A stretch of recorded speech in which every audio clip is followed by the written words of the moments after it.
Are you listening? Damn.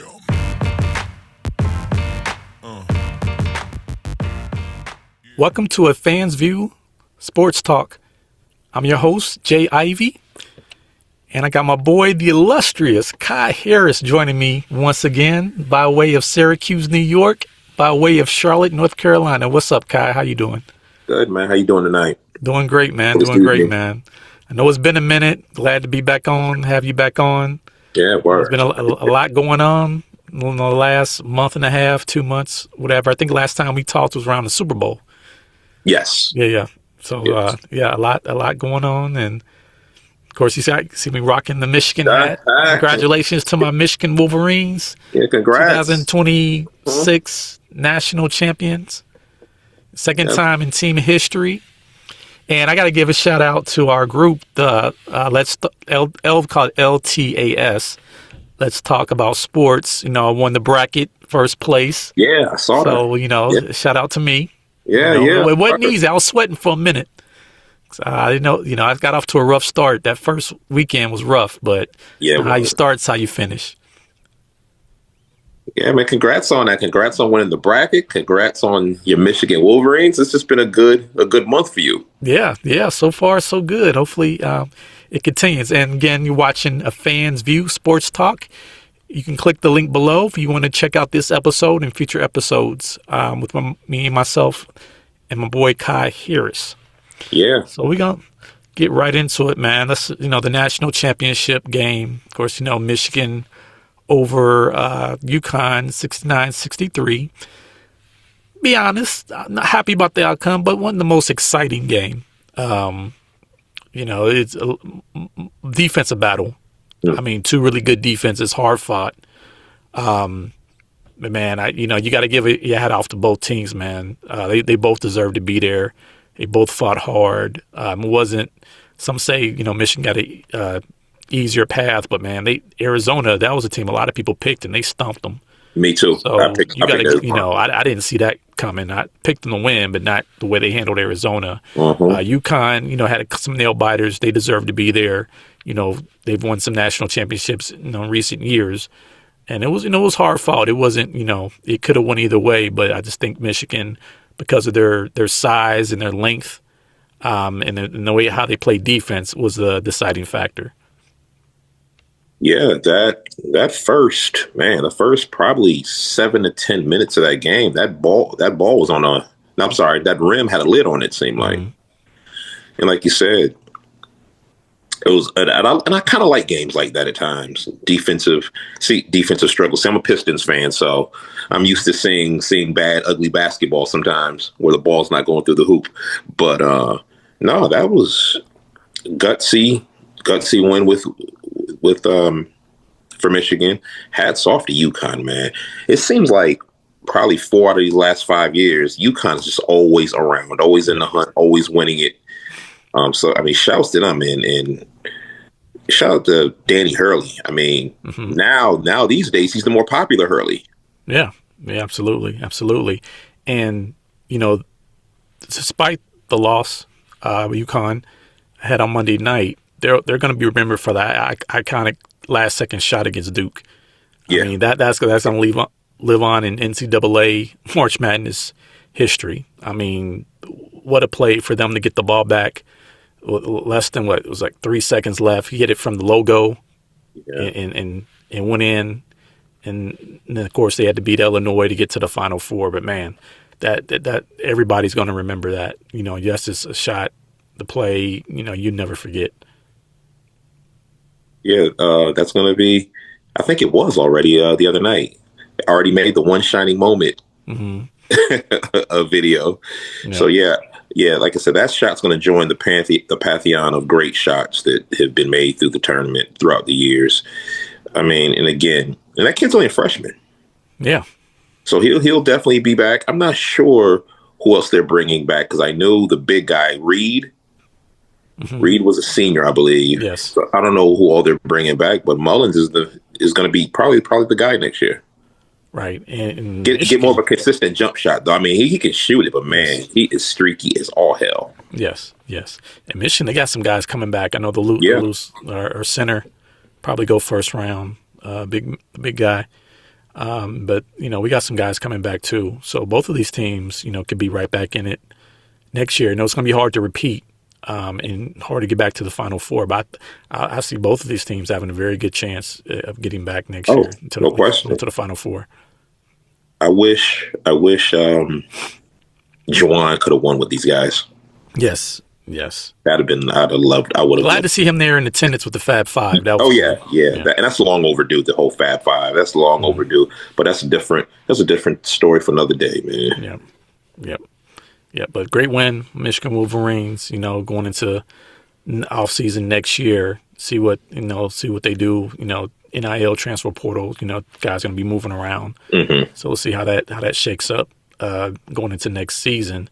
But we both here in Charlotte, North Carolina, some big news, especially if you're a Tar Heels fan, follow the Tar Heels.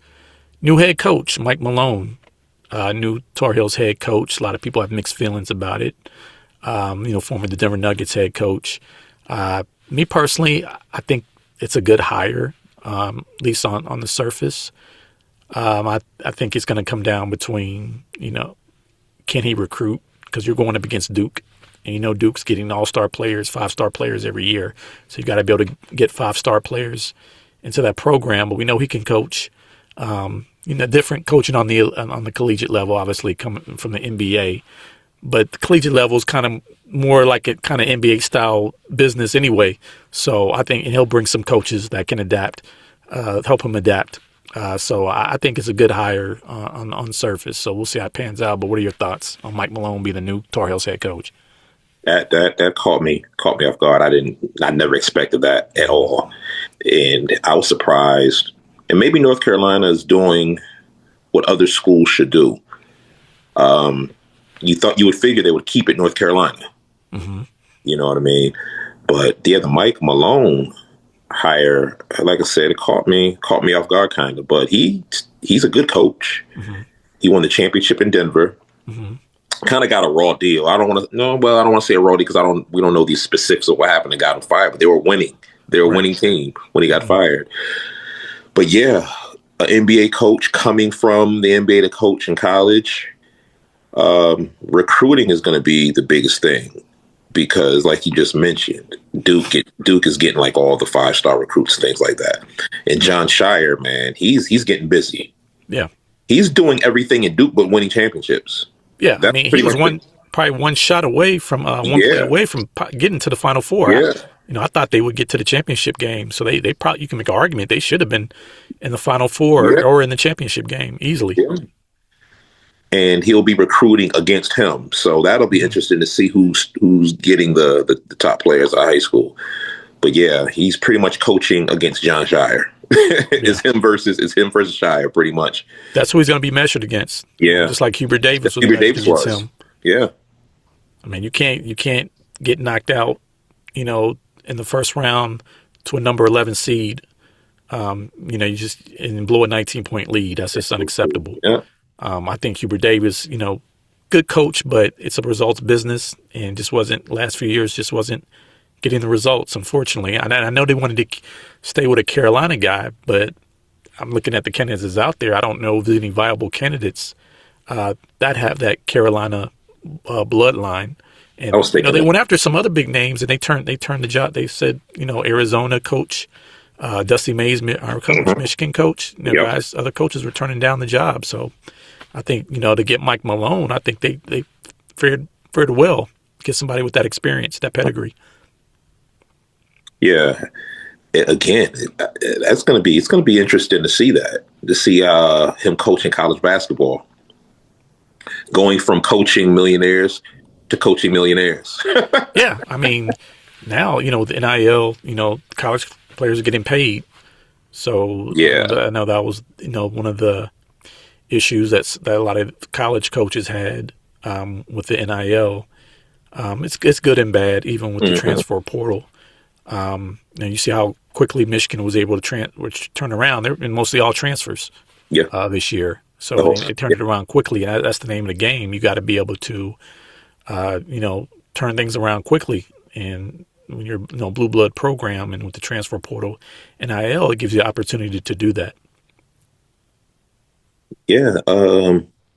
It'll be interesting to see how he, maneuvers with all that, because, like I said, he's an NBA coach, not only an NBA coach, but kind of to me, an old school NBA coach. Mm-hmm. So with all this transfer portal, NIL, it'll be fun to watch as far as like how he takes all that in, because you got people like Nick Saban who left college sports because stuff was getting out of hand. And yeah, absolutely. And to me, I'm not gonna say I want to say easier, but I think you can coach up younger players because they want to be coached. They're willing to listen. They want to get to that next level. When you're coaching an NBA millionaires, a lot of times they feel they have it figured out. They don't want to listen. Yeah. They don't want to be coached hard. If you say get on them too hard or say something they don't like, they tune you out. They want you fired. Yeah. College is not like that. So I think transitioning from Denver Nuggets NBA to college, even though there's a lot of pressure being at North Carolina. Oh yeah. Doing with college kids, I think he can excel. And I didn't know, his daughter goes there. She's on the volleyball team.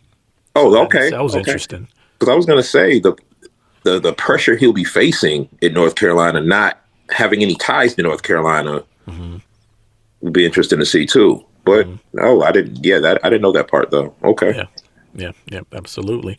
And sorry, your Syracuse Orange didn't get in this year. I miss the old Big East, man. Those rivalries: Syracuse, Georgetown, St. John's, Seton Hall, those, Villanova, UConn. I mean, that to me, that'll always be the best. Boston College of all time in college basketball. Yeah. It was fun. I was just talking to someone today about that. We were talking Big East basketball. Mm-hmm. I want Syracuse out of the ACC ASAP. Mm-hmm. I want to see that old Big East again, reformed. Oh, man, where do I start with them? They have NIL money now all of a sudden. Yeah. Hopefully that helps out a little bit. And there's a lot of players. Well, a couple of players that went through the portal recently, which I kind of figured. But Kyan Stan, as far as I know. But there's some other guys. I think the Freeman kid. Someone correct me if I'm wrong, but I think he just entered the transfer portal. Again, I want to see that program turned around quick. Jerry McNamara was a pretty good hire. Maybe they should have tried him before he went to Siena. He should have been the coach for Syracuse before he went to Siena. But it's going to be tough, men's and women's right now. Syracuse basketball. Last time we saw Syracuse women, they were getting destroyed by UConn. Mm-hmm. The score was 53-8 at one point. You know what I mean? Yeah. And I think, and I get what Coach Leggett was saying. Keep us away from that bracket for a while. Y'all started over there in that region. We're getting killed. Yeah. But Syracuse sports, Syracuse basketball, men's and women's, hopefully can turn it around real fast. Yeah, and that's a good segue. Going into the women's college basketball, congrats to UCLA winning their first national championship women's basketball program with a astounding victory over South Carolina. I mean, it wasn't even close. I didn't expect that. Me either. And I don't know if the whole, and I don't want to make excuses for them, but the whole Geno controversy, Don Staley, if that became a distraction, I don't know. What are your thoughts on that whole situation? Now, like you said, when I turned to the game late. And when I turned to the game, they were up almost 30. Yeah. And everything was fast break. Mm-hmm. Everything. Those girls were getting out running. I mean, literally running them out of the gym. Mm-hmm. Hats off to UCLA, man. It was a second in national title. First. Yeah, first for the women's. Yeah, for the women's. Okay. I saw something where they said they won something, but this was actually their first NCAA title. Yeah, first. Okay. It's the first NCAA championship. Correct? Okay. Yeah, hats off to them. I did not see that coming. I had South Carolina winning it all. Yeah, yeah, and you know it's a shame because the Don Staley Geno confrontation stole the headlines. You know, you talked about that more than you did the actual UCLA winning the championship. So it kind of overshadowed that. So that was the only disappointing thing for them. But I like how Don Staley handled the situation. Very classy, graceful. You could tell. She got that Philly in her. Oh yeah, the Philly came out, but yes. I mean, I think she handled it. She handled it the right way. Yeah, Gino ran up her like he wanted to fight her. Yeah. And that's what she said. And that's what she said. What she said. If you're a good lip reader. Yeah, absolutely. I mean, he was embarrassed. I mean, they took a whooping. He and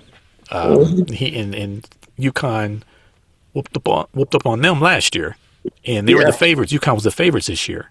Yep. So sore loser, sore grapes. I get it, disappointment, man. But you can't go out like that. Gino's been around too long. Yeah. You win with grace, you lose with grace. And if you're going to make an apology, at least mention the woman's name. Yeah. And the thing is, I don't know why it was so hard because he's been dominating for so long. Exactly. Until South Carolina came along. And Dawn Staley and her girls didn't back down for him at all. Because if you think about it, Gino's been dominating women's college basketball for so long. He's had really no competition outside of Tennessee. Exactly. Yep. Gino had no competition outside of Tennessee. Now he sees the South Carolina team, which will be back. We all know we'll be back again next year. And he took an L and didn't know how to handle it. Sore loser. Yeah, I mean, college women's basketball, man, it's coming. I mean, you got Texas. I mean, they're not going anywhere. Yeah, Texas not going anywhere. Yeah. LSU, I expect them to bounce back. They have a good program, so it's going to get even more competitive over the next few years. So yeah, like I said, he's used to whooping on everybody for all these years. Outside of Tennessee, he didn't know how to take this L gracefully. Yep. But again, even despite what he did, he's still going to get the top talent. As always, this is not stopping recruiting or anything like that. But the funny thing is, I was on our podcast, the Flagrant Sports podcast. We got to get you on there too. By the way, shout out to those guys. Shout out to Finesse and Coach Dean. But we were talking the other day about possibly one day some type of scandal comes out of UConn. Somebody steps forward and says something crazy about Gino, what he's been doing, stuff like that, how he treats him, how he, there could be a Gino documentary coming soon, especially after what we saw. Right. Right. Be interesting. Well, let's take a little quick break. And for those out there watching, click the link below for Fans View Sports Talk.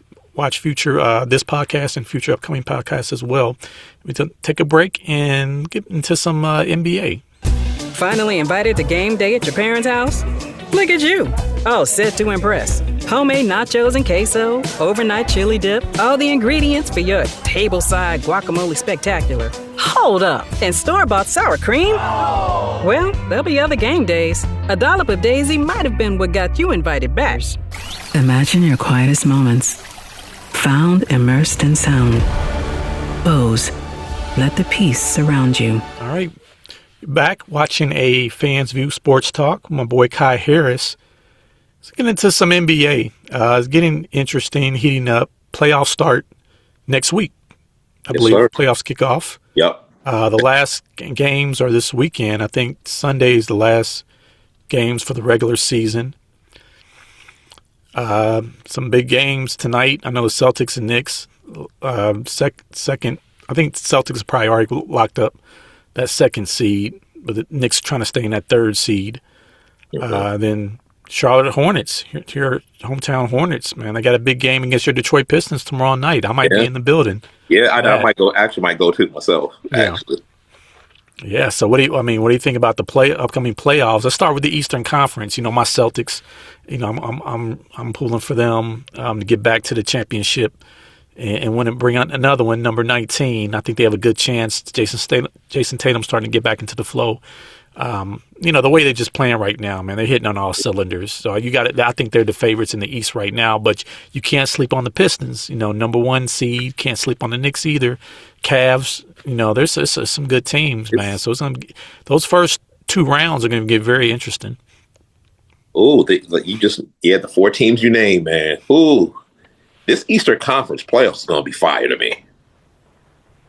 I mean, yeah, even though my Pistons, number 1 seed, they wrap that up. Home court advantage. The thing with them, I just got to see them win a playoff home game. They haven't won a playoff home game since 2008. Mm-hmm.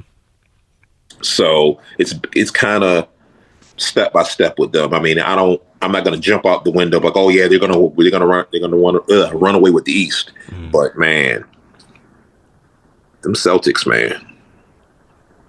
Yeah, I think right now, if I had to pick, I think it's going to come down between the Celtics and the Pistons in that Eastern Conference. But we'll see. That's the second round is going to be interesting because if the Pistons, I know they want the Knicks, but they might be matched up with Cleveland against the Cavs, and they have a lot to play for. They've never been. Donovan Mitchell hasn't gotten past the second round. James Harden, we know his playoff woes. He turns into a turtle shell. Around Game 6, Game 7. So you don't know what you're going to get from him. So it's going to be a lot of pressure on not so much Detroit. I think if Detroit, like you said, if they win a playoff series, I think you have to feel good. They're a young team that they still learning how to win. But Cavs, there's a lot of pressure. Knicks is a lot of pressure. Those 2 teams. Yep. Celtics, I mean, there weren't expectations earlier on because of Tatum injury. Now he's back and the way they're playing. Now there's expectations. So I think the Pistons probably have the least amount of expectations, even though they're the number one seed. And you can't sleep on a team like the Atlanta Hawks. I mean, they've been playing some ball. They're going to be a fit in the first round. Yeah. Yes, Atlanta too. Mm-hmm. This Easter again, the Eastern Conference is going to be nothing to sneeze at. Mm-hmm. And I just saw before we jumped on air, Joel Embiid is going to be out again for a couple weeks. So I thought the Sixers is one of those teams like, man, they could get if they get hot, but now with Embiid out, I think they're probably done. So to me, it's really, probably 4 or 5 teams that have a legitimate shot. I mean, you never know with injuries, but that's the way I'm looking at it. I think the Celtics, and then you got the Pistons, and the Knicks are right there, Cavs. But like I said, a team like Atlanta, man, the way they're playing, you can't slip up against them. Even the Hornets too. Hornets going to be a tough out if they can get that 8th or 7th seed. They're going to be a tough out, man. Hornets and Pistons. What a series that would be first round. Oh, I'll try to get to all. Yeah. I'll try to get to one Hornets game because hopefully that's all that it'll be. 5 games. Yeah, I think that's a better matchup for them. I don't think they match up well against the Celtics. I think I could see the Celtics sweeping the Hornets, but I think Hornets better matchup against the Pistons. But of course, Pistons would be favored in that series. But Hornets, they're playing with house money as well, just like Atlanta. Yeah. Nobody expects much from those teams. They haven't been there recently, young and experienced. So they're pretty much playing with house money, and those are the teams that you got to be worried about. And we just got Cade back too, which is huge. But they've played so well without him. That was such a good sign for me. Mm-hmm. Just in case they had to play a game or two in the playoffs without him. Very encouraging. Yeah. Your number one guy goes out and you still can win and play as a cohesive unit. That says a lot. There goes the coaching. Yeah, coaching and depth. And man, it's gonna be this Eastern Conference is gonna be tough. Like I said, we have your top 4: Pistons, Celtics, Knicks, Cavs. But man, them bottom 4, especially with the Hawks, the Hornets, And again, the Sixers, if they had Embiid. Yeah, absolutely. Oh, man. And if you look at the Western Conference, the West is probably even tougher. Yeah. I mean, OKC is going to be the favorites. They have wrapped up home court, number 1 seed. The Spurs could easily, I think they could possibly win the West. I know they don't have the experience, but they're the way Wemby. I mean, he's a cheat code. I mean, how do you stop him? Yeah. So and they're playing good ball right now, so that they could come out of there. I mean, you still got, of course, the Rockets. Lakers, I think, are probably done. They could get knocked out first round. But, I mean, Denver, Jokic, they're starting to come together. And they've won a championship recently. And they're an experienced team.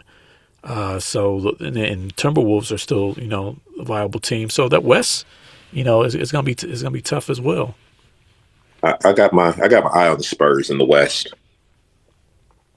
I definitely, because everyone thinks that they're probably maybe a year or two away. I think they can win it now. Yeah.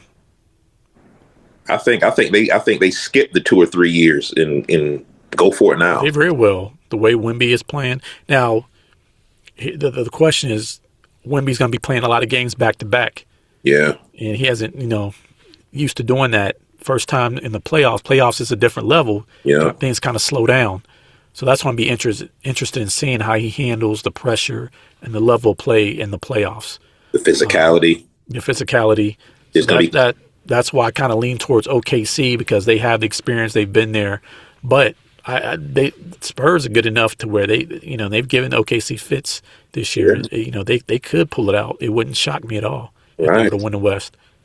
Yeah, the thing I like about OKC, man, they are so deep, man. They have to be the deepest team in the league. Yes, man, and they play everybody. And they really don't have a weakness. No, they're deep. They're athletic. They can shoot. Yeah, they can play defense. They can run up and down the court, half court. There's not really a weakness. Damn, they're gonna be tough. They're gonna be such a tough out. Yeah. Oh. Yeah, right now, I would say if I had to pick, I'm leaning towards in the finals Thunder Celtics. But it can change. But it wouldn't shock me, like I said, if Spurs came out of the West, or who knows? Could this be the Knicks' year to finally get over that hump? Yeah, and again, Pistons, you never know. They got home court. And again, Denver is getting everybody back at the right time. Can't sleep on Denver either. Yeah.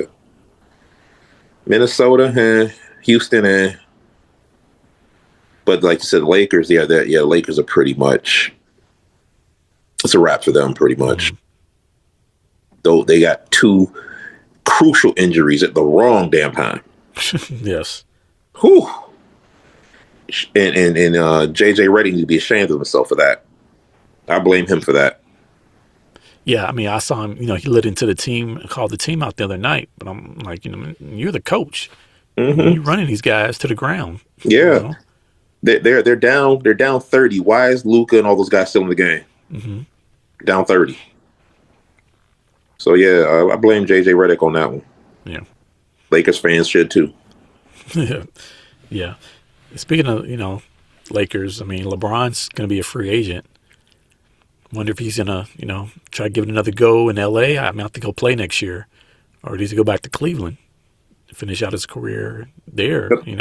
At 41, you're not looking to be the number 1 option anymore. You're probably 3rd best option at best. So what situation could he go to help a team win a championship? It's going to be probably few options, because he wants to win. But it has to fit. So it's just gonna be interesting what this offseason free agency where he ends up.